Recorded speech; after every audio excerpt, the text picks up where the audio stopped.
Never you try to observe your challenges, but attend to your challenges. And how do you attend to your challenges? Listen to the change of style that Anna eventually used when she got the change. Now, in verse 15, 16, and 17, Anna was before the Lord in bitterness of sorrow, and she was praying. She prayed earnestly. And after the prayers, Eli noticed the movement of her mouth, and he thought she was drunk. But Hannah explained to Eli. Now, look at verse 17. Eli told Hannah, "Go in peace, and the God of Israel grant thee thy petition that thou hast asked of him." Immediately, Hannah received the word. Look at what Hannah said in verse 18. That's the first step you will take. Anytime you finish prayer, anytime you finish to table your request before the Lord, always seek for grace. Number one, or believe to tap in grace, into grace, because by strength shall no man prevail. Look at it. Verse 18, and she said, "Let thy handmaid find grace in thy sight." So the woman went away and did eat, and her countenance was no more sad.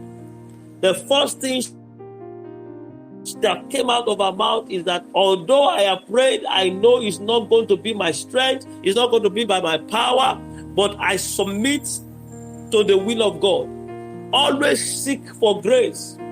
Grace is an understanding that it's not going to be by my power, but it's going to be by favor. It will come by favor that I don't merit. So she did not stand by her strength of prayer, but she believed that God will open unto her a well of favor.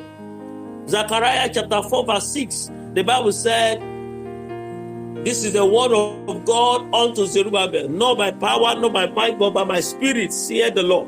1 Samuel chapter 2 verse 9 said, "For by strength shall no man prevail." Of course, Ephesians 2:8, "For by grace are ye saved, not of work." She did not bank on her work. She did not bank on the length of her prayers. She did not bank on her righteousness. She submitted to the will of God. She submitted to God completely.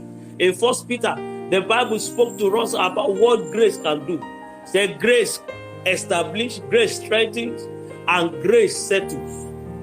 So when you submit into the arm of God, into the arm of God, then grace will speak for you. He said, "Let thy servant find grace." In John chapter 1, verse 16, "And of his fullness, as we receive grace for grace." In verse 14, the Bible says, "We beheld his glory, the glory of the only begotten of the Father, full of grace and truth." Is there anything you are seeking? Is there any time you pray? Don't rely on, I have prayed. Don't rely on, I fasted. Don't rely on, I have done this. Don't hold on to your self-righteousness, but rather throw yourself into the arm of God completely. Say, "Though I have prayed, though I have fasted, but I know you are the God that will do it. I submit completely to you." In 2 Corinthians chapter 9 verse 8, the Bible says God is able to make all grace abound, in that you are having all sufficiency may be able to abound unto every good work.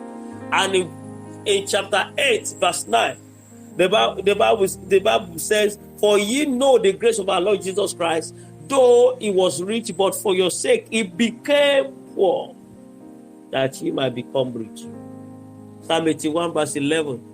The Bible said, the Lord is a sun and a shield. He will give grace and glory. No good thing will he withhold from them that walk uprightly. That's the first one.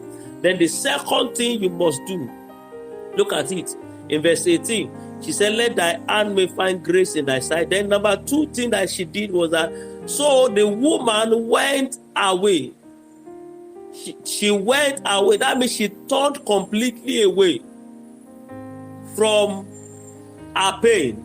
She turned from her pain. She left the pain at the feet of Jesus. She left her trouble at the feet of Jesus. She left it at the altar. Anytime you appear before the Lord, make sure your trouble did not go back home with you. And how can you do that? Delete it from your heart completely. There are some people will come to church and they will still carry their pain. They brought to the church and they will live with it. They will carry that guilt. They will live with it. They will go back home with it. How do you do that? When you come before the Lord and you pray, oh God, help me. Oh God, show me your mercy. Oh God, this and that. And you left and you are still thinking, can God do it? You brought it to church and you brought it before the Lord and you are living with it.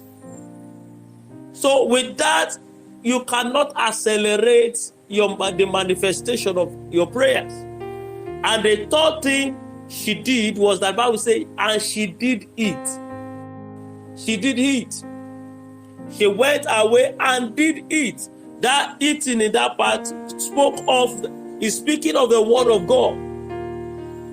Is speaking of the word of God. Every prophecy needed to be nurtured with the word of God.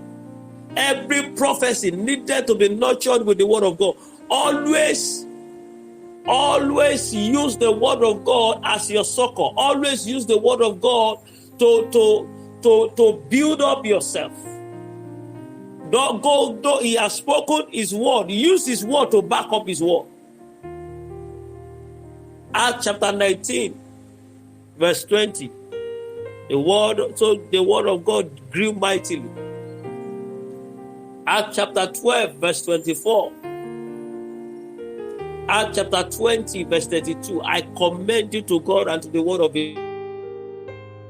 his grace, which is able to give you up and to give you an inheritance among all them that are sanctified. Always hold on to his word. Then the fourth thing you must do is that rejoice. That's the main thing. Rejoice. How would I know that I have received an answer? By celebrating. But this celebration is actually before the manifestation, which is the best.